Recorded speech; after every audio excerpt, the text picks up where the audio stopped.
Hi welcome back to our channel.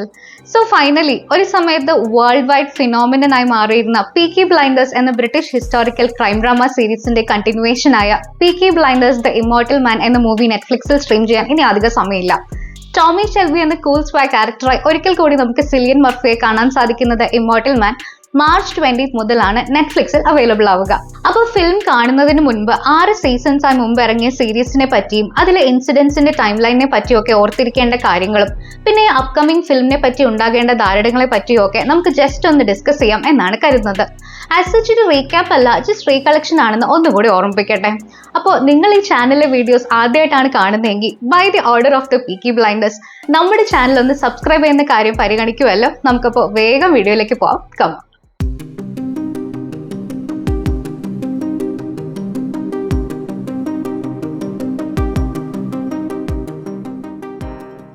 Okay, അപ്പൊ നമ്മുടെ peaky ബ്ലൈൻഡേഴ്സിന്റെ മേക്കറായ Steven നൈറ്റിന്റെ ഒരു രീതിയായിട്ട് പറയപ്പെടുന്നത് പുള്ളി ഈ കംപ്ലീറ്റ് സ്റ്റോറി ലൈൻ ഒന്നും അങ്ങനെ മുൻകൂട്ടി തീരുമാനിച്ച് ഉറപ്പിച്ച് വെക്കാറില്ല എന്നാണ്.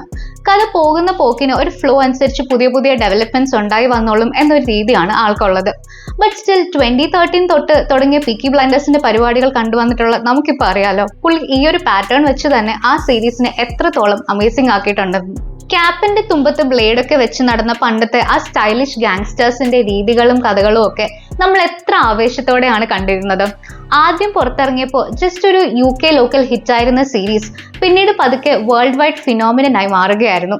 സോ ഇപ്പോൾ ഈ ഫിലിം പുറത്തിറങ്ങുമ്പോൾ ഇത്രയും കാലം ഈ സീരീസ് ബിൽഡ് ചെയ്ത് കൊണ്ടുവന്ന കാര്യങ്ങളുടെയൊക്കെ ഒരു പക്ക ക്ലൈമാക്സ് തന്നെ ആയിരിക്കും ദ ഇമ്മോർട്ടൽ മാൻ എന്ന ഈ കണ്ടിന്യൂവേഷൻ മൂവി എന്ന് നമുക്ക് പ്രതീക്ഷിക്കാം. പക്ഷെ സപ്പോസ് നിങ്ങൾ പീക്കി ബ്ലൈൻഡേഴ്സ് സീരീസ് മുഴുവനായും കണ്ടു തീർത്തിട്ടില്ലെങ്കിലോ അല്ല അതിലെ സംഭവങ്ങളൊക്കെ മറന്നു പോയിട്ടുണ്ടെങ്കിലോ ഈ മൂവി വെറുതെ അങ്ങിരുന്ന് കണ്ടു തീർത്ത് കളയാം എന്ന് വിചാരിക്കാൻ കഴിയുമോ? കാരണം ഒരു 10-12 കൊല്ലത്തെ വലിയൊരു ഹിസ്റ്ററി ഉണ്ടല്ലോ ഇതിലെ കോണ്ടന്റിന്. ഉറപ്പായും ആ ഒരു രീതിയിൽ തന്നെയാവും സ്റ്റീവൻ നൈറ്റും ഈ ഫിലിമിന്റെ ഡയറക്ടർ ടോം ഹാർപ്പറും ഇമ്മോർട്ടൽ മാൻ സെറ്റ് ചെയ്തിട്ടുണ്ടാവുക.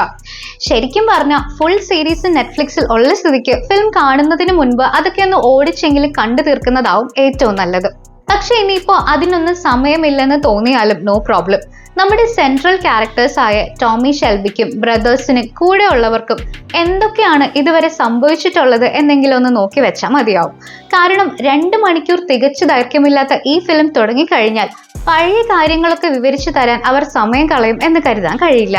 സോ സിഗരറ്റും തോക്കും ഒക്കെയായി സ്റ്റൈലിഷായി നടന്ന പഴയ ഗാങ്സ്റ്റേഴ്സിൽ നിന്നും പീക്കി ബ്ലൈൻഡേഴ്സ് ഒരുപാട് മാറി മുമ്പോട്ട് വന്ന് അവരുടെ ഫൈനൽ ചാപ്റ്ററിലേക്ക് കടക്കുന്നതിന് മുൻപുള്ള കാര്യങ്ങളെ പറ്റി നിങ്ങൾക്കൊരു ധാരണ ഉണ്ടാവാൻ ഹെൽപ്പ് ചെയ്യുന്ന തരത്തിലാണ് നമ്മുടെ ഇന്നത്തെ വീഡിയോ. നമുക്ക് സെക്ഷൻ ബൈ സെക്ഷനായി കാര്യങ്ങൾ നോക്കിപ്പോവാം. സോ ഇപ്പൊ എത്തുന്ന ദ ഇമ്മോർട്ടൽ മാൻ ടോമി ഷെൽബിയുടെ കരിയറിന്റെ അഥവാ സ്റ്റോറി ആർക്കിന്റെ ലേറ്റസ്റ്റ് സ്റ്റേജിലെ കഥയാണ് പറയുകയെങ്കിലും ശരിക്കും ഈ സീരീസ് തുടങ്ങുന്നത് ടോമിയുടെ ആ പഴയ കടുത്ത പോരാട്ടങ്ങളിലൂടെയാണ്. ബർമിംഗമിലെ സ്മോൾ ഹീത്ത് എന്ന സ്ഥലത്ത് കുതിരപ്പന്തയങ്ങളും ചെറിയ തരികിടകളുമായി നടന്ന ഒരു സാധാരണ ടീം അല്ലെങ്കിൽ ഗാങ് മാത്രമായിരുന്നു ആദ്യം peaky blinders. First world war ഒക്കെ കഴിഞ്ഞ് നാടൊന്നാകെ ഒരു കൺഫ്യൂഷനിലും കോൺഫ്ലിക്ട്സിലും ഒക്കെ നിൽക്കുന്ന സമയത്താണ് ഒരു വാർ ഹീറോ കൂടിയായ ടോമിയുടെ കീഴിൽ ഇവരിങ്ങനെ ഈ ബെറ്റിംഗ്സിലെ വെട്ടിപ്പൊക്കെ കാണിച്ചും പോലീസുകാർക്ക് കൈക്കൂലി കൊടുത്തുമൊക്കെ അങ്ങ് അടിച്ചു പൊളിച്ച് നടന്നിരുന്നത്. അതായത് ശരിക്കും പറഞ്ഞാൽ അത്ര നേരായ വഴിയിലൂടെ ഒന്നും അല്ലായിരുന്നു എന്ന് തന്നെ പറയണം. പക്ഷെ അങ്ങനെ അവർ മുന്നോട്ട് പോയിക്കൊണ്ടിരുന്ന സമയത്താണ് വിചാരിക്കാത്ത തരത്തിലുള്ള ഒരു സംഭവം നടക്കുന്നതും അതോടുകൂടി ടോമിയുടെയും ഗാങ്ങിന്റെയും മൊത്തത്തിലുള്ള റേഞ്ച് തന്നെ അങ്ങ് മാറിപ്പോകുന്നതും. അതായത് ബ്രിട്ടീഷ് ഗവൺമെന്റ് ലിബിയയിലേക്ക് അയക്കാൻ വെച്ചിരുന്ന കുറെ തോക്കുകളും ആയുധങ്ങളും അബദ്ധത്തിൽ ഇവരുടെ കയ്യിൽ വന്ന് പെട്ടു. അതോടെ ഈ ആയുധങ്ങൾ വെച്ച് തന്റെ ഗാങ്ങിന്റെ പവറും റേഞ്ചും ഒക്കെ ഒന്ന് കൂട്ടാൻ ടോമി പ്ലാൻ ചെയ്യുവാണ്. ഇതറിഞ്ഞ വിൻസ്റ്റൺ ചർച്ചിൽ, അതായത് real life British prime minister ആയിരുന്ന ചർച്ചിൽ ഇതിലൊരു ക്യാരക്ടറായി വരുന്നുണ്ട്. സോ അദ്ദേഹം ഷോയിലെ ആദ്യത്തെ മെയിൻ വില്ലൻ ആയിട്ടുള്ള ഇൻസ്പെക്ടർ ക്യാമ്പലിനെ ഈ കേസ് ഡീൽ ചെയ്യാനായിട്ട് ബർമിംഗമിലേക്ക് അയക്കുവാണ്. ക്യാമ്പൽ വരുന്നതോടെ ടോമിക്കും ഫാമിലിക്കും ആകെ തലവേദനയാണ്. അതിന്റെ കൂടെ ക്യാമ്പൽ ഗ്രേസ് എന്നൊരു പെൺകുട്ടിയെ ടോമിയുടെ അടുത്തേക്ക് അവനെ സ്പൈ ചെയ്യാനായിട്ട് അയക്കുക കൂടി ചെയ്യുന്നുണ്ട്. പക്ഷെ ക്യാമ്പൽ പ്ലാൻ ചെയ്യുന്ന പോലെയല്ല അവരുടെ ഇടയ്ക്കുള്ള കാര്യങ്ങൾ മുന്നോട്ട് പോകുന്നത്.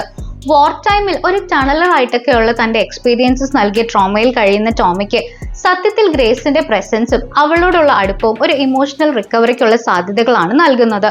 ആൻഡ് ഗ്രേസും ഈ ഒരു ഫീലിംഗ്സ് റെസിപ്രോക്കേറ്റ് ചെയ്യുകയാണ് ഉണ്ടായത്.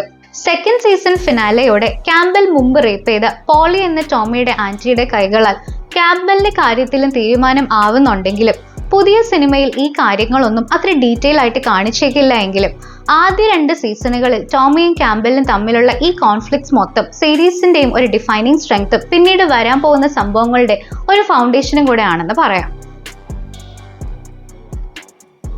സോ ക്യാമ്പബെല്ലിനെ തോൽപ്പിച്ചു കഴിഞ്ഞെങ്കിലും സംഗതികൾ ഇപ്പോഴും അത്ര സുഖകരമായിട്ടല്ല മുന്നോട്ട് പോകുന്നത്. ഷെൽബി കമ്പനിയുടെ പവർ ഇനിയും കൂട്ടാനായിട്ട് ടോമിക്കും ഗാങ്ങിനും വീണ്ടും വലിയ വലിയ റിസ്കുകൾ എടുക്കേണ്ടി വരുന്നുണ്ട്. വെറും ബെറ്റിംഗിൽ തുടങ്ങിയ അവരുടെ പരിപാടികൾ ഇപ്പോൾ ആയുധക്കടത്തിലേക്കും പിന്നെ ബ്ലാക്ക് മെയിലിങ്ങിന് വഴങ്ങി IRA അഥവാ ഐറിഷ് റിപ്പബ്ലിക്കൻ ആർമിക്ക് വേണ്ടി കൊലപാതകങ്ങൾ ചെയ്യുന്നതിലേക്കും ഒക്കെ എത്തിയിരിക്കുകയാണ്. ഈ സംഗതികളൊക്കെ കാരണം സെക്കൻഡ് സീസണിന്റെ അവസാനം തന്നെ ടോമി ഓൾമോസ്റ്റ് മരണത്തിന്റെ വക്കിൽ എത്തിയതായിരുന്നു. ആൻഡ് ഇത് ടോമിയെ തന്റെ ലൈഫ് ഡിസിഷൻസ് റിയസസ് ചെയ്യാനും ഗ്രേസുമായി ചേർന്ന് കൂടുതൽ സ്റ്റേബിൾ ആയ ഒരു ജീവിതം കെട്ടിപ്പടുക്കാനുള്ള ഒരു തീരുമാനത്തിലേക്ക് നയിക്കുന്നുണ്ട്.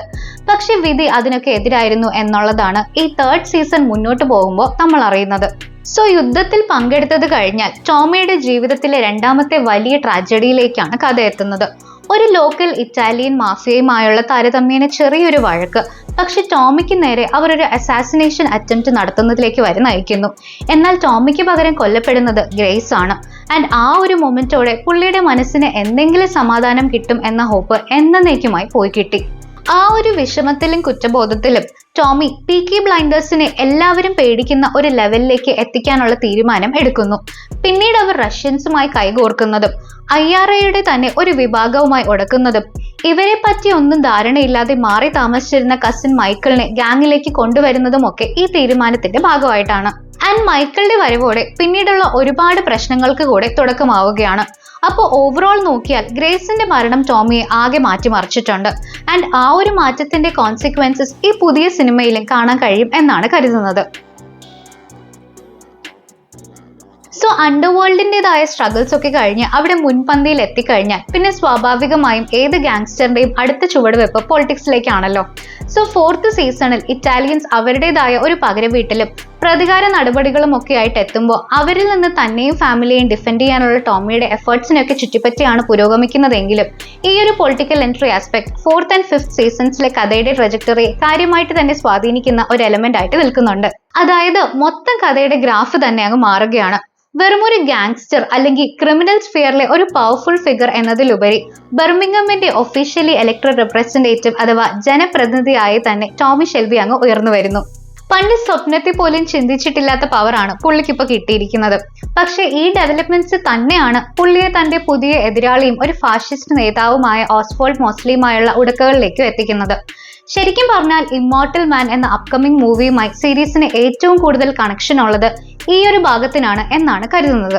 ടോമിയും അത്ര വലിയ നന്മമരം ഒന്നും അല്ലെന്നും കയ്യിലിരിപ്പുകൾ കുറ്റവാളി തരങ്ങളാണെന്നും നമുക്ക് അറിയാമെങ്കിലും മോസ്ലിയുടെയും അയാളുടെ ഫാഷിസ്റ്റ് സമീപനങ്ങളോട് ടോമിക്ക് കടുത്ത എതിർപ്പുകൾ തന്നെയാണ് ഉള്ളത്. ആൻഡ് ഇതൊക്കെ തന്നെയും ടോമിയുടെ ക്യാരക്ടറിന്റെ ഒരു ഡിഫൈനിങ് എലമെന്റിനെ റെപ്രസെന്റ് ചെയ്യുന്നതാണ്.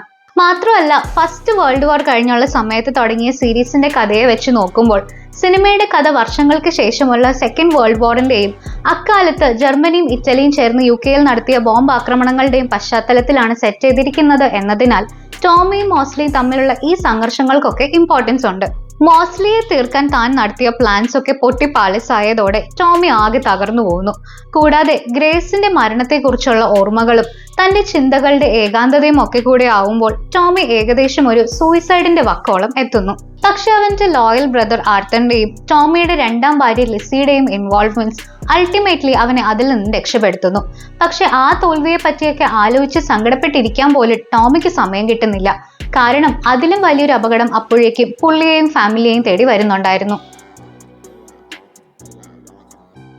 സോ ഫൈനലി ഇപ്പൊ സ്ട്രീം ചെയ്യാൻ പോകുന്ന ഈ പുതിയ മൂവിക്ക് ദ ഇമ്മോർട്ടൽ മാൻ എന്ന് പേരിട്ടിരിക്കുന്നത് എന്തെന്നറിയാൻ പീക്കി ബ്ലൈൻഡേഴ്സിന്റെ 6th സീസൺ ഒന്ന് ഓർത്തെടുക്കുന്നത് വളരെ നല്ലതായിരിക്കും. ഈ കംപ്ലീറ്റ് സീരീസിലുടനീളം നമ്മൾ കണ്ടിട്ടുള്ളത് മരിച്ചു എന്ന് ഉറപ്പായേക്കാവുന്ന പല അവസ്ഥകളിൽ നിന്നൊക്കെ തന്നെ ടോമി ഷെൽബി അത്ഭുതകരമായി രക്ഷപ്പെട്ടു വരുന്നതാണ്. ആ ഒരു കാര്യം അല്ലെങ്കിൽ തീം ലാസ്റ്റ് സീസണിൽ കുറച്ചുകൂടി വ്യക്തമായി കാണിക്കുന്നുണ്ട്. ടോമിക്ക് ചികിത്സിച്ച് ഭേദമാക്കാൻ കഴിയാത്ത ബ്രെയിൻ ട്യൂമർ ആണെന്ന് ഡയഗ്നോസ് ചെയ്യുകയാണ്. ആൻഡ് പതിവ് പോലെ ഇതും പുള്ളിയെ ഇമോഷണലി ശരിക്കും തകർക്കുന്നുണ്ട്. ആൻഡ് കൂടുതൽ നഷ്ടങ്ങളും ചതികളും ഒക്കെ നിറഞ്ഞ് ആകെ മൊത്തം അതൊരു വല്ലാത്ത സമയം കൂടിയാണ്. അവന്റെ പ്രിയപ്പെട്ട ആന്റി പോളി IRAയുടെ കൈകളാൽ മരിച്ചു പോകുന്നു. പിന്നെ ടോമിയുടെ സ്വന്തം മകൾ റൂബി ട്യൂബർക്യുലോസിസ് ബാധിച്ച് മരണപ്പെടുന്നു. ഭാര്യ ലിസയുമായുള്ള ബന്ധം തകരുന്നു. പോരാത്തതിന് കസിനായ മൈക്കിളും അവനെ ചതിക്കുകയും കാറിൽ ബോംബ് വെച്ച് അവനെ കൊല്ലാൻ ശ്രമിക്കുകയും ചെയ്യുന്നു. എല്ലാം കൂടെ സാധാരണ ഒരു മനുഷ്യനെ താങ്ങാവുന്നതിലും അപ്പുറമുള്ള സങ്കടങ്ങളാണ് ചുറ്റിന്. സോ ഇനി ലൈഫിൽ ഒന്നും ബാക്കിയില്ലെന്ന് കരുതുന്ന ടോമി തന്റെ ഐഡന്റിറ്റി പോലും ഉപേക്ഷിച്ച് ഒരു സാധാരണക്കാരനെ പോലെ മരിക്കാൻ തീരുമാനിച്ചു. ചതിക്കുള്ള മറുപടിയായി മൈക്കിളിനെ തീർത്ത ശേഷം തന്റെ വലിയ ബംഗ്ലാവും ഒക്കെ കത്തിച്ച് വീട്ടുകാരോടൊക്കെ യാത്രയും പറഞ്ഞ് ആത്മഹത്യ ചെയ്യാനായി പുള്ളി ഒരു കുതിരപ്പുറത്ത് കയറി അങ്ങ് ദൂരേക്ക് പോവുകയാണ്. പക്ഷെ മരിക്കാൻ പോകുന്ന ആ ഒരു നിമിഷം മകൾ റൂബിയുടെ രൂപം കൺമുന്നിൽ വന്നത് ടോമിയെ ഒന്ന് മാറ്റി ചിന്തിപ്പിക്കുന്നു. തന്നെ ഇവിടെ വരെ എത്തിച്ച കാര്യങ്ങളെ അവൻ ഒന്ന് റീഎക്സാമിൻ ചെയ്യുന്നു. അപ്പോഴാണ് സത്യം പുറത്തു വരുന്നത്. പുള്ളിയെ ചികിത്സിച്ച് ആ അസുഖത്തെ പറ്റിയുള്ള ദുരന്ത വാർത്ത പറഞ്ഞ് അവന്റെ മനസ്സ് തകർത്ത ഡോക്ടർ സത്യത്തിൽ മോസ്ലിയുടെ ആളായിരുന്നു. അവർ അവനെ പറ്റിക്കുകയായിരുന്നു. അതോടെ ടോമിക്ക് ഒരു സത്യം മനസ്സിലാവുന്നു. തോമസ് ഷെൽബി എന്ന തന്നെ തകർക്കാൻ ഒരാൾക്കേ കഴിയൂ. അത് തോമസ് ഷെൽബി എന്ന തനിക്ക് തന്നെയാണ്. അത് പക്ഷെ അവൻ തിരിച്ചറിയും മുമ്പ് അവന്റെ ശത്രുക്കൾ മനസ്സിലാക്കിയത് കൊണ്ടാണ് ആ കൃത്യം ഭംഗിയായി അവനെ കൊണ്ട് തന്നെ നടത്തിക്കാനുള്ള കരുക്കൾ അവർ നീക്കിയത്. എന്തായാലും തന്റെ അവസാനമാണെന്ന് കരുതിയ ഒരു വലിയ തകർച്ചയിൽ എത്തിപ്പെട്ടിടത്തു നിന്നും ടോമി തിരികെ റൈഡ് ചെയ്ത് വരുമ്പോൾ അത് അവന്റെ മറ്റൊരു നാടകീയമായ തിരിച്ചുവരവിനായി കളമൊരുക്കുകയാണ് ചെയ്തത്. അതായത് അവസാനങ്ങൾ പലപ്പോഴും ഒരു ഇടവേള മാത്രമാണെന്ന് പറയില്ലേ. പീക്കി ബ്ലൈൻഡേഴ്സ് എന്ന മഹത്തായ സീരീസിന്റെ പെർഫെക്റ്റ് എന്ന് നമ്മൾ കരുതിയ എൻഡിങ് സത്യത്തിൽ ഒരു ഇന്റർവെൽ മാത്രമായിരുന്നു എന്ന് വേണം കരുതാൻ. ആ ഇടവേളയ്ക്ക് ശേഷമാണ് നമുക്ക് മുന്നിലേക്ക് peaky Blinders the Immortal Man എന്ന ചിത്രം എത്തുന്നത്. സീരീസ് പോലെ തന്നെ ഒരു കമ്പലിംഗ് വാച്ച് ആവും സിനിമയും എന്ന് പ്രതീക്ഷിക്കാം. അപ്പോൾ ഈ വീഡിയോ നിങ്ങൾക്ക് ഇഷ്ടമായാൽ ലൈക്ക് ചെയ്യാനും ചാനൽ സബ്സ്ക്രൈബ് ചെയ്യാനും മറക്കില്ലല്ലോ. കൂടാതെ ചിത്രത്തെക്കുറിച്ചുള്ള എക്സ്പെക്ടേഷൻസും കണ്ടു കഴിഞ്ഞുള്ള ഒപ്പീനിയൻസും കമന്റ് ചെയ്യാൻ ശ്രമിക്കുക. നമുക്ക് മറ്റൊരു വീഡിയോയുമായി വീണ്ടും കാണാം. അതുവരെ ബൈ.